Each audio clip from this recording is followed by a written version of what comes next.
its roots in the good, the beautiful and the true.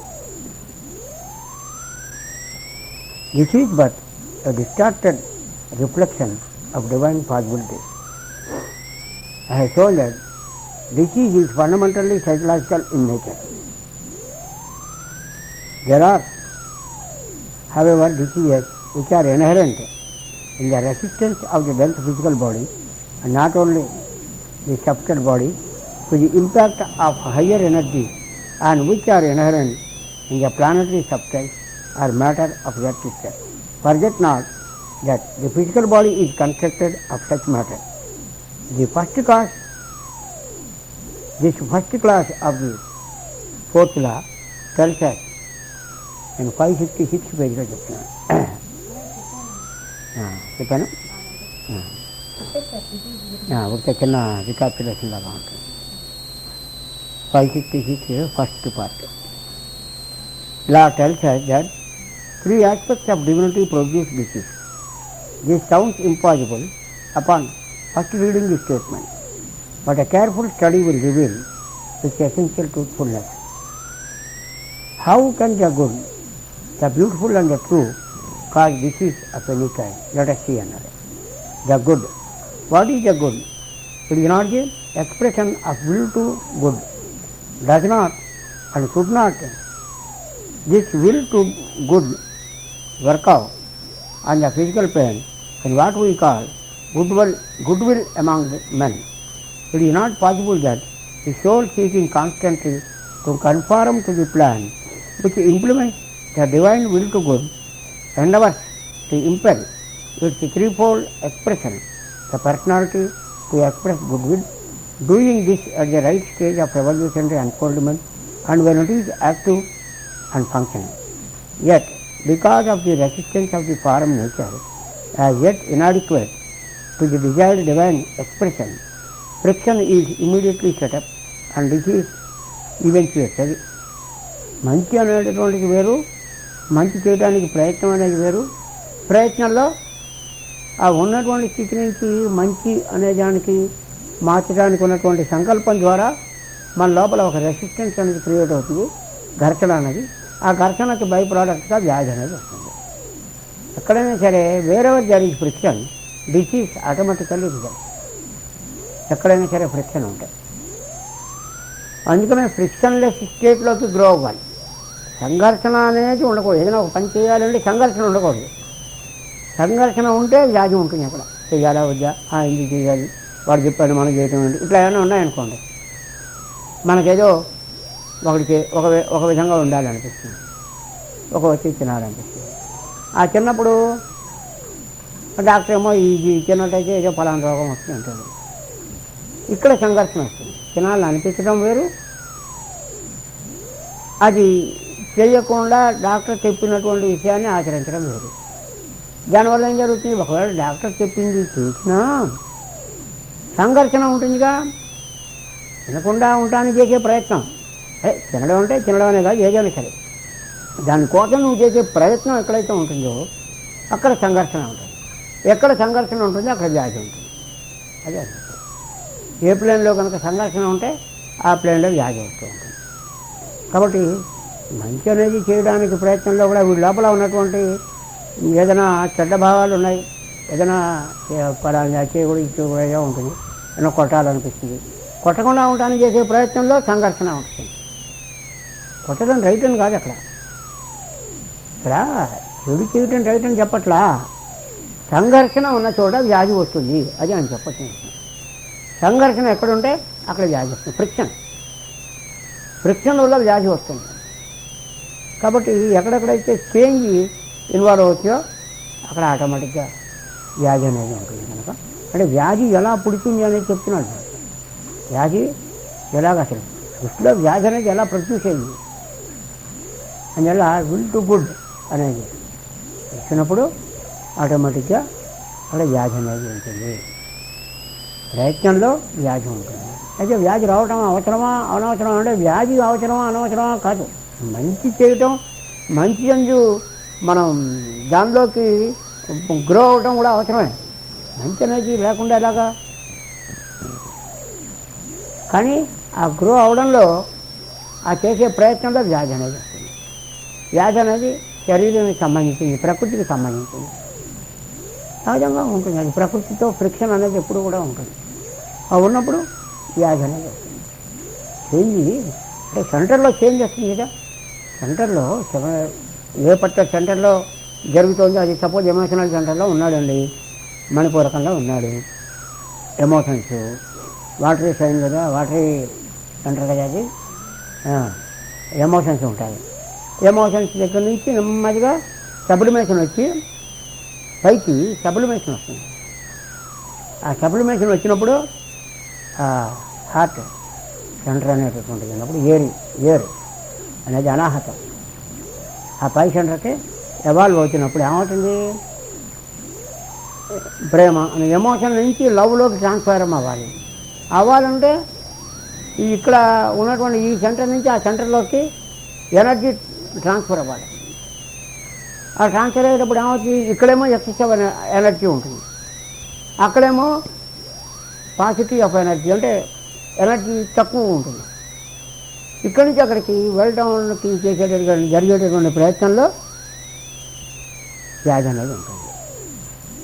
ఆ friction అనేది ఏర్పడుతుంది, సంఘర్షణ. అది వెలగడం అంటే ఏంటి, ఇట్స్ నాట్ ఆటోమేటిక్ ప్రాసెస్ కదా, సైకలాజికల్ చేంజ్ కదా. ఒక మనిషి సైకలాజికల్ చేంజ్ ఎంత కష్టం, బేసిక్గా ఎంత మారాలి మనిషి. వాడు he's bound by his emotions, and is bound by the emotions. Irritation అది ఏం చెప్పింది కాదంటే వెంటనే కోపం వచ్చేస్తుందిగా మనకి. అది ఎనీథింగ్ ఏ పని మన అంటే ఆటోమేటిక్గా, బికాజ్ వీఆర్ ఇంకా మన పూర్వకం వీటిలోంచి ఇంకా వేళ్ళు ఉన్నాయిగా, వాటిలోంచి ఉచిత అవ్వలేదు. అవ్వడం మూలంగా అది కాదు ఇది అన్నాం అనుకోండి, ఏంట్లాగమ్మా ఏం చెప్పా ఏంటి ఊరికే చూసి అని అన్నాడు అనుకోండి, తక్కువ మన కోపం వచ్చేస్తుంది. ఇందుకు రావాలి, ఇక్కడ కోపం రావడం అవసరం లేని చోట వచ్చేస్తుంది. అంటే ఏదైనా సరే మనిషి easily involves into emotion are irritation. కారణం ఏదైనా కానీ ఇరిటేషన్ రావడం అవసరం లేదు. వచ్చింది ఏమిటో అది వ్యాధి అనమాట. అది గుర్తుపెట్టుకోవాలి ఫండమెంటల్. ఏ కారణం అయినా కానీ అటువంటి రీజన్. వాడు అంత మాట అంటే ఎలా ఊరుకుంటాం, ఎలా ఊరుకోమని అది కాదు చెప్పేది. ఇరిటేషన్ వచ్చిందో అయితే వ్యాధి అనమాట. ఫ్రిక్షన్లెస్గా ఉండటం అనేది అభ్యాసం. శామ్యం అన్నాడు దాన్ని, అందుకే మనకి శామ్యం అంటే ఫ్రిక్షన్లెస్. ఆ ఫ్రిక్షన్లెస్ అనే స్టేట్లోకి ఎవాల్వ్ అవ్వాలి. ఆ ఫ్రిక్షన్ ఉన్నంతకాలం వ్యాధి ఉంటుంది. ఎక్కడ ఫ్రిక్షన్ ఉంటే అక్కడ వ్యాధి ఉండదు. కాబట్టి న్యూట్రలైజ్ చేసుకోవాలి ఎమోషన్స్, చాలా న్యూట్రలైజ్ చేసుకోవాలి. ఇంకా న్యూట్రలైజ్ అవ్వాలంటే అక్కడి నుంచి లవ్ హార్ట్ సెంటర్లోకి గ్రో అవుతాడు, అక్కడి నుంచి థ్రోట్ సెంటర్లోకి, ఆ థ్రోట్ సెంటర్ నుంచి బ్రో సెంటర్లోకి, ఒక్కొక్క పాము కుబుసం విడిచినట్టుగా అనమాట. ఉల్లిపాయ పొరలు అంటుంది సెంటర్స్. ఒక్కొక్కటి గీచుంటే మళ్ళీ ఇంకో పొర ఉంటుంది, అది గీస్తే మళ్ళీ ఇంకొకటి ఉంటుంది. అట్లాగా గ్రో అవుతున్నాక చివరికి అన్ని గీచించరా ఏముండదు. ఉల్లిపాయ లోపల ఏముంటుంది, నథింగ్. అన్ని పొరలు మీరు ఉడగిస్తే పొరలే. ఉల్లిపాయ అంటే పొరలు తప్పించేది లేవు అందులో. ఆ పొరలన్నీ కలిపి ఉన్నప్పుడు ఇది ఉల్లిపాయ అంటారు. ఉల్లిపాయ అంటే లోపల ఏముంది, అసలు ఉల్లిపాయ ఎక్కడ ఉంది, లోపల ఉంది అని ఒక్కొక్క పొర తీసి చూస్తూ ఉంటారు అనుకోండి. ఇంకో పొర ఉంది, అది తీస్తే ఇంకో పొర ఉంది. అన్ని పొరలు తీసి ఏం లేదు, ఖాళీ ఉంటుంది అక్కడ. ఉల్లిపాయ తీసి చూసారు మధ్యలో అక్కడ ఇంత ఖాళీ స్థలం ఉంటుంది అంతే. అంటే ఏమీ లేదు, వ్యాక్యూమ్ అనమాట. అంతే. మన లోపల ఈ యొక్క ఇవన్నీ కూడా ఈ సెంటర్స్ ఒక్కొక్క దాని ఫంక్షనింగ్ ఒక్కొక్క పొరలాగా ఉంటుంది. అది తీసేస్తూ ఉన్న కొద్దికి నెక్స్ట్ స్టేజ్లో పెడతారు, ఆ స్టేజ్లో నెక్స్ట్ స్టేజ్ అట్లా గ్రో అవుతారు. గ్రో అయ్యేసరికి వాటి వారం దగ్గరికి వెళ్తే ఇంకేం లేదు, నథింగ్నెస్. నథింగ్నెస్ అంటే వ్యాక్యూమ్ అంటే నిజానికి వ్యాక్యూమ్ కాదనుకోండి, మన అండర్స్టాండింగ్కి వ్యాక్యూమ్ అనుకుంటాం మనం. అంటే యాక్చువల్గా వ్యాక్యూమ్ అనేది ఏమీ లేదు, ఆల్ ఎక్స్పీరియన్స్.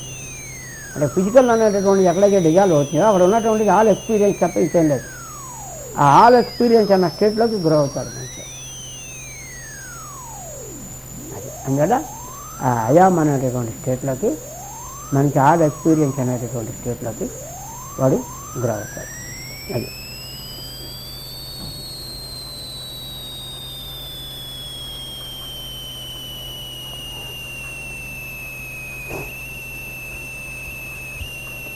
అలా అది అందుకని ఏదైనా సరే మంచిగా ఉండటానికి చేసే ప్రయత్నంలో కానీ, శుభ్రంగాను మనస్సు స్వచ్ఛంగా ఉండటానికి, పరిశుభ్రంగా ఉండటానికి చేసే ప్రయత్నంలోనూ, అందంగా ఉండటానికి చేసే అంటే అందం అంటే క్లీన్నెస్, స్వచ్ఛత, నిర్మలత్వం, దాంట్లోనూ సత్యం అనేటటువంటిది దర్శించడానికి చేసే ప్రయత్నంలో వీటన్నిటిలో కూడా ఏమవుతుంది, ఫ్రిక్షన్ అనేది ఉన్నది, సంఘర్షణ.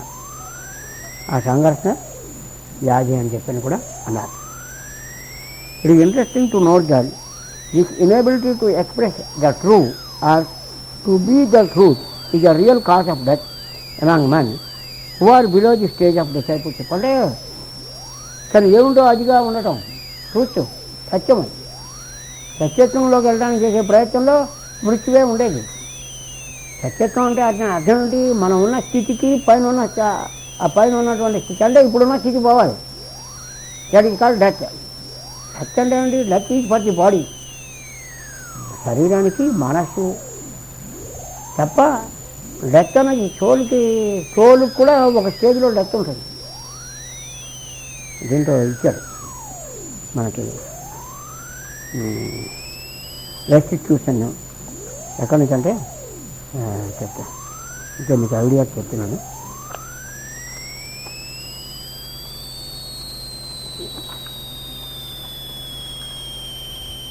అది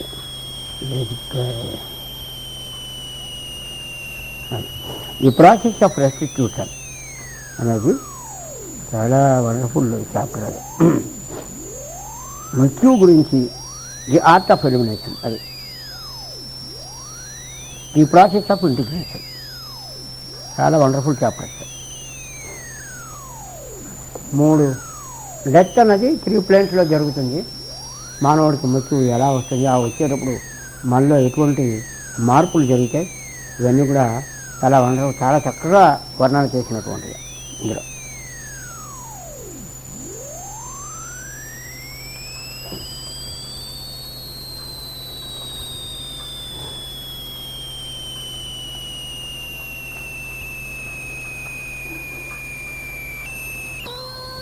A man via the head center and the friction engendered is due to the inactivity of the center at the base of the spine. This center controls the expression of the first divine aspect in a man by its interplay with the head center. This interplay only takes place when a man has reached the stage of disciple or initiate. అంటే will అనేటటువంటిది మనలో establish అవ్వడానికి సంబంధించింది. First day అన్నాం, చెప్పాను. Race గురించి చెప్తున్నాను మీకు, రేస్ గురించి చెప్పాను. అది చూసుకోవాలి మళ్ళీ, ఎందుకంటే ఇదే వాడికి రిపిటేటివ్గా వచ్చి ఉంటాయి మళ్ళీ. ఇలా ఫస్ట్ డే ఆస్పెక్ట్ అనమాట.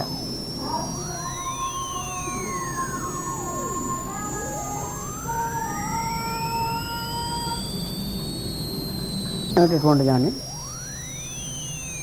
విల్ అనే పేరుతో మనలో ఉండేటటువంటి యొక్క స్థితి. విల్ అంటే సంకల్ప శక్తి. అదే మనలో మంచి చేయుట, మంచి అని ఉండుట అనేటటువంటి సంకల్ప శక్తి. దానికి సంబంధించి ద గుడ్ అనే పేరుతో ఈయన ఇక్కడ ఇచ్చాడు. అంటే 2 టర్మ్స్ సరైన టర్మ్స్ లేకపోవడం చేత వేరే పదాలు ఉపయోగించాల్సి వచ్చింది అన్నమాట. యాక్చువల్గా ఆత్మశక్తి విల్ అన్న పదానికి సరైనటువంటి ఆత్మశక్తి లేక ఆత్మవిశ్వాసము, ఇంకా మనం కరెక్ట్గా చూసుకోవాలి. వాడికి ఆత్మవిశ్వాసము ఉన్నది అంటే ఎప్పుడు ఎవరి మీద ఆధారపడ్డు తన చేసుకుని చక్కగా చేస్తాడు, ఫ్రిక్షన్లెస్గా ఉంటుంది ఎక్కడ ఎవరికైనా సరే. అయితే ఈ ఆత్మశక్తి మనలో డెవలప్ అవ్వాలంటే దాని ముందు బోర్డు అంత ఉంటుంది. ఫ్రిక్షన్ ఏమో మనకి ఇవ్వడమో లేదో, ఏ అవుతుందో మనకెందుకు, ఇదంతా friction. That causes lot of diseases. హోమియోలో వచ్చే ఈ సిమ్టమ్స్ అన్నిటికీ బోర్డు రేపులు ఉన్నాయి. అంటే వ్యాధి అని తెలుస్తుంది దాన్ని బట్టి.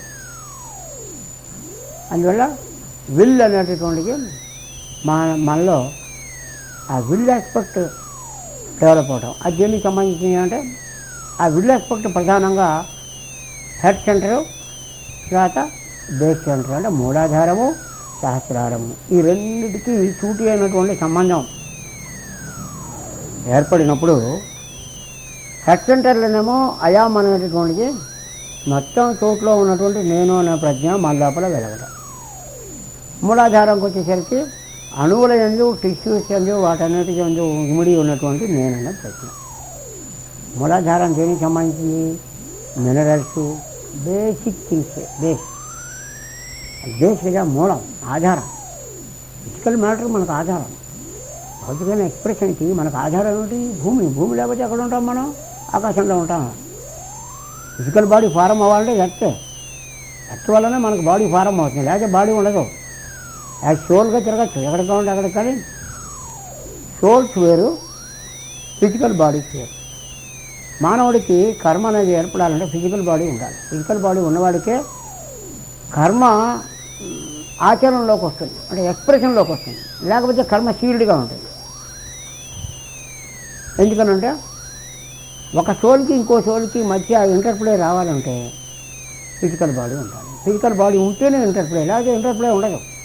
సోల్స్ ఊరికే గాల్లో తేలుతూ ఉంటుంది కదా, అంటే దే ఆర్ ఫ్రీ. ఒకడి మీద ఇంకొకటి ఆధారపడటం అనేది శరీరాలు లేనప్పుడు సాధ్యం కాదు. జీవుడుగా ఉన్నప్పుడు వాళ్ళు ఒకడి మీద ఇంకొకళ్ళకి ఏం ఆధారపడతారు? ఎవడి గోడ వాడితే, ఎవడి ఇది వాడితే, ఏం సంబంధం ఉండదు.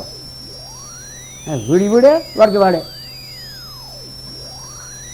ఫస్ట్ క్లాస్ కంపార్ట్మెంట్లో ఇద్దరు ఒకడొకడు ఉంటారు అనుకోండి, ఒక్కొక్కడికే ఇచ్చారనుకుంటాం.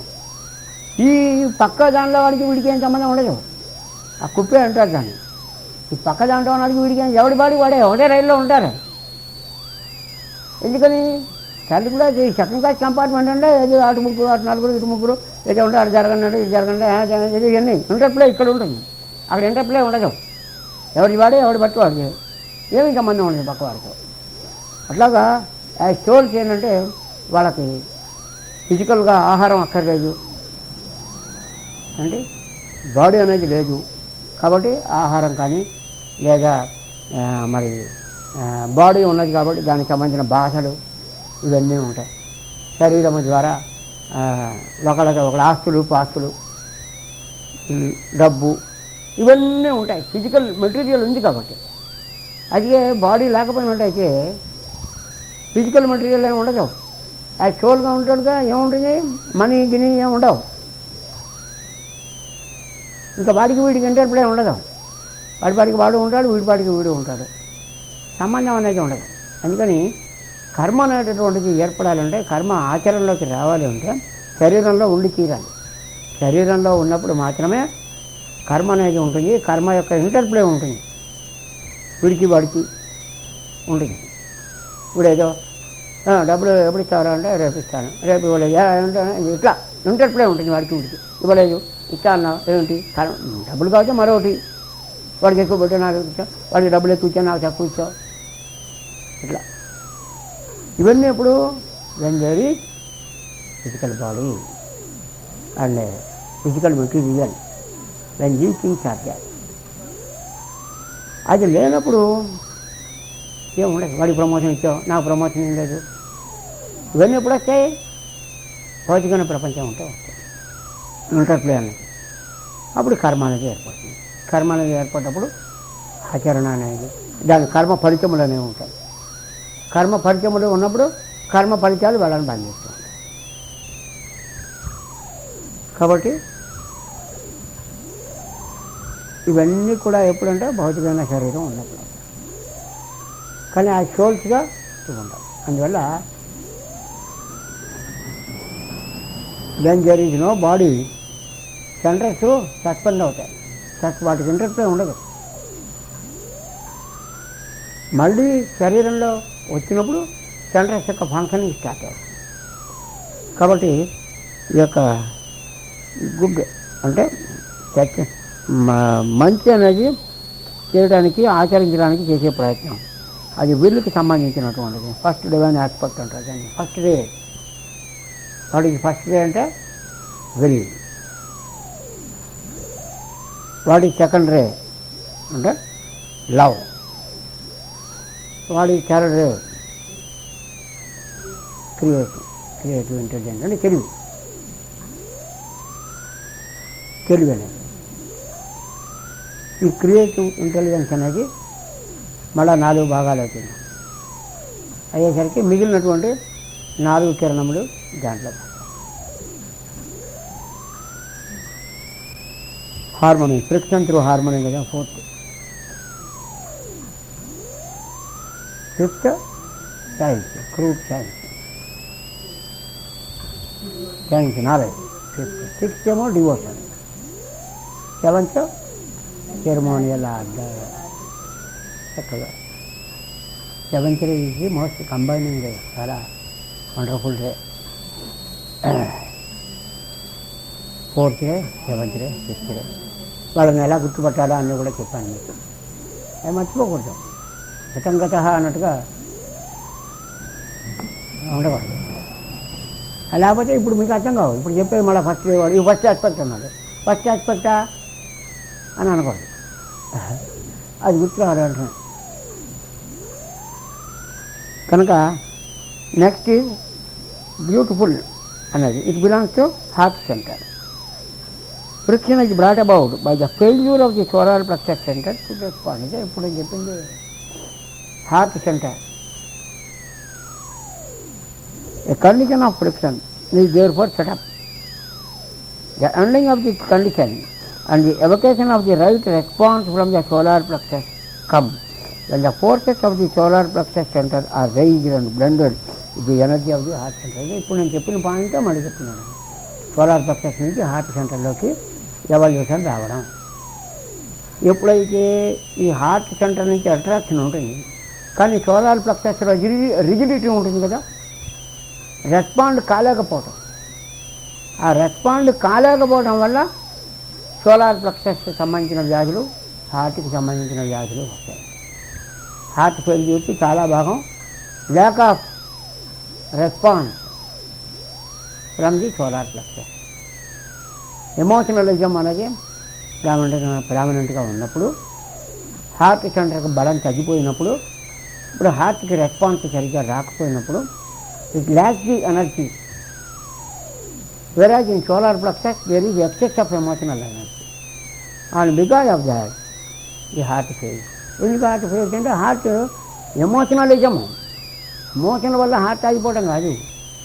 ఎమోషన్ ఉండి హార్ట్కి రావాల్సిన స్ట్రెంత్, ఎనర్జీ సప్లై అవ్వట్లేదు, బ్లాక్ అయిపోయింది అనమాట. In solar plexus the energy, the vitality is not received by the heart center, therefore it fails to act, function. అట్లా హార్ట్ సెంటర్స్లో చాలా భాగం ఎమోషనలిజం ఉన్నందువల్ల హార్ట్ డిజార్డర్స్ వస్తాయి. ఎమోషన్స్ కనుక అంటే ఎమోషన్స్ కంట్రోల్ చేయడం అంటే సపరేషన్ కాదు, అణిచిపెట్టుకోవడం కాదు, కోపం అణిచిపోవడం కాదు,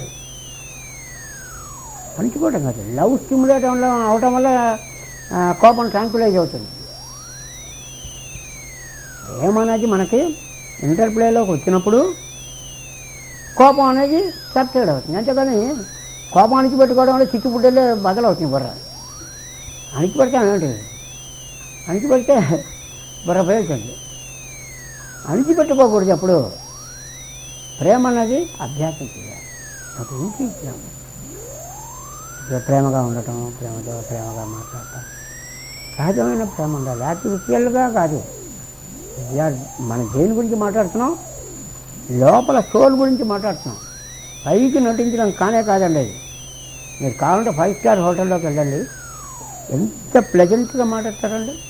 ఎవరైనా వెళ్ళారు కదా? అసలు ఇంకా మన ఇంట్లో వాళ్ళు కూడా ఎప్పుడు మన ఆత్మ బంధువులు కూడా అంత చక్కగా అంత ప్రేమగా పడతారు. అది ప్రేమ అంటారా మీరంతా? అది ప్రేమ కాదు, ఇది యాక్షన్, ఆర్టిఫిషియాలిటీ. దాంట్లో ల్యాక్ ఆఫ్ ఎనర్జీ. సినిమాలో బొమ్మలు కదిలితే సౌండ్ లేకుండా ఉంటుంది అనుకోండి, వాడు ఉపన్యాసం ఇచ్చినట్టుగా ఉంటుంది, వెనకాల సౌండ్ ఉండదు అనుకోండి, అట్లా ఉంటుంది. అట్లాంటిది. And it lacks the vitality behind it. ప్రేమ అనేది, సహజమైన ప్రేమ అనేది లేనప్పుడు వాడు ఎంత ప్లెజెంట్గా బిహేవ్ చేసినా ఫ్లో ఆఫ్ ఎనర్జీ రాదు, చెకప్ అయిపోయింది. సెకండరీలో వస్తాయండి అది చెప్పాడు. సెకండరీలో ఒక స్టేజ్లో ఇంటెలిజెన్స్ లవ్ని ఓవర్ రూల్ చేసుకుని జాగ్రత్తగా ఉండండి అని చెప్పాడు. ఏమవుతుంటే ఇంటెలిజెన్స్ పెరుగుతుంది, యోగ విద్యలో కూడా చాలా పెరుగుతుంది, చాలా విషయాలు తెలుస్తాయి. తెలిసేసరికి ఏమవుతుంది, ఇప్పుడు తెలియకుండా లవ్ తగ్గుతుంది. ఇంటెలిజెన్స్ పెరిగి లవ్ తగ్గి ఈగోయిజంలా అలా గ్రో అవుతూ ఉంటుంది. ఆ స్టేజ్లో ఒకసారి మోస్ట్ క్రూయల్ పీపుల్ కూడా అవుతారండో గుర్తుపెట్టుకోండి అని చెప్పారు. హిట్లర్ లాంటి వాళ్ళు పెద్ద ఉదాహరణ మనకు. ఇన్సెన్సిబుల్ కాదు, సెన్సిబుల్, కానీ ఒక రాంగ్ ట్రాక్లో పడతారు వాళ్ళు. పడ్డప్పుడు కొన్ని అలాంటివి జరుగుతాయి. నెపోలియన్, హిట్లరు వాళ్ళు ఉట్టి మద్దతు కాదు, lot of intelligence, understanding. Alexander వీళ్ళంతా ఏంటి మరి కొన్ని లక్షల మంది చనిపోయారు కదా వాళ్ళ వల్ల. అంటే వాళ్ళకి ఏంటంటే మనకు సెకండ్ ర్యాంక్ వచ్చేసరికి అక్కడ కొన్ని జరుగుతాయి. చాలా అప్పటిదాకా పోటీ లవ్ ఆస్పెక్ట్ అది దాంట్లో మేలుకోపోయేసరికి అక్కడ స్టెక్కప్ వచ్చారు అన్నమాట వాళ్ళు. థర్డ్ డే నుంచి సెకండ్ రేలోకి వచ్చేసరికి లవ్ అండ్ విజ్డమ్ అయితే ఏమవుతుంటే నాలెడ్జ్ ఎక్కువ ఉండి విజ్డమ్ ఉంటుంది, కానీ లవ్ దానికి కావాల్సిన పూర్తిగా మేలుకోపోయేసరికి ఏమవుతుందంటే వాడు బిలీవ్ చేసిందే కరెక్ట్, దానివల్ల 10 మందికి ప్రయోజనం జరుగుతున్న దృష్టిలో ప్రేమ అనేది వాడికి తెలియకుండా చచ్చిపోయి వాడు ప్రిన్సిపల్ అప్లై చేయడానికి వాడు కొంచెం నిర్దాక్షిణ్యంగా ప్రవర్తిస్తాడు. ఆ నిర్దాక్షిణ్యంగా ప్రవర్తించడంలో వాడికి తెలియకుండా క్రూయల్టీలోకి వెళ్ళిపోతాడు. అట్లా ఇక అక్కడ కొంచెం జరిగితే అలాంటివి తెలుసు, తెలియదు కాదు, ఇప్పుడు తెలుసు, తెలియకపోయినా ఆ టెరానికల్ బిహేవియర్ ఒక్కోసారి వస్తుంది.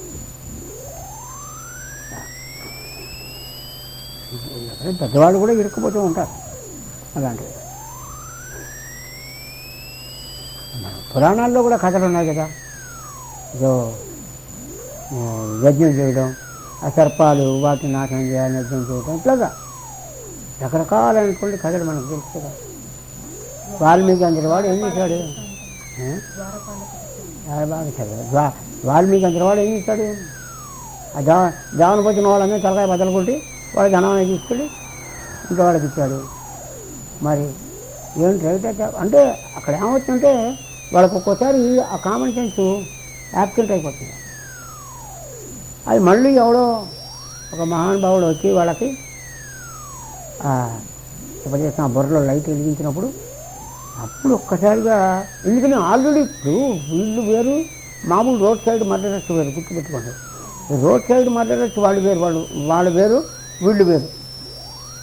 వీళ్ళు ఆల్రెడీ డెవలప్ అయి ఉండి కొన్ని కారణాల చేత అట్లా ఉంటారు. అలాంటి వాళ్ళకి ఎవరైనా ఒక ఎంటర్టైన్మెంట్ ఇచ్చినప్పుడు అప్పుడు వాళ్ళు దాంట్లోంచి మళ్ళీ ఒక్కసారిగా గ్రో అవుతారు. అందుకనే మనకి ఒకసారి వాడు ఎవరో ఉపదేశించగానే ఇప్పుడు వెంటనే ఓవర్ నైట్ మారిపోయినట్టు కనిపిస్తుంది మనకి. ప్రతి మధ్యలో అట్లా మారడే, అది వేరు ఇది వేరు. థర్డ్ డే సెకండ్ డే అంటే స్వాధిష్టాన చక్రము, తర్వాత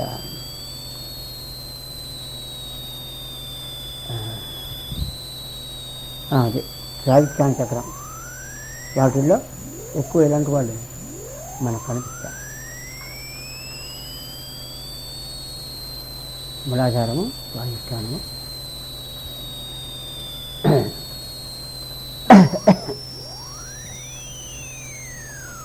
కనుక the true as an expression of the divine finds it's point of centralisation in the throat. మూడవది ట్రూ అంటే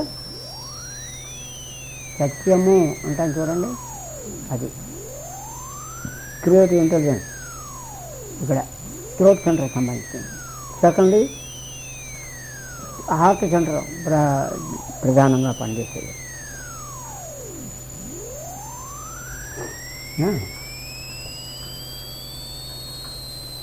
Point of centralization in the throat center. The failure of the personality to respond and its inability to express the truth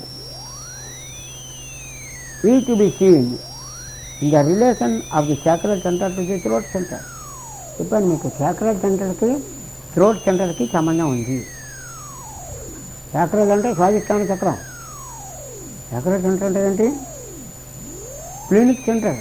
clinic సెంటర్ని sacral center అంటే అని చెప్పాను. ఇవన్నీ రాసుకున్నారు మీరు. కాగితాలు వెనక్కి చెప్పాలి. Clinic centre is also called sacral center. స్వాధిష్టాన చక్రం అంటాం మనం దాన్ని. దానికి విశుద్ధి చక్రమం అంటే థ్రోట్ సెంటర్. ఈ రెండింటికి సంబంధం ఉంది. ఒకటేమో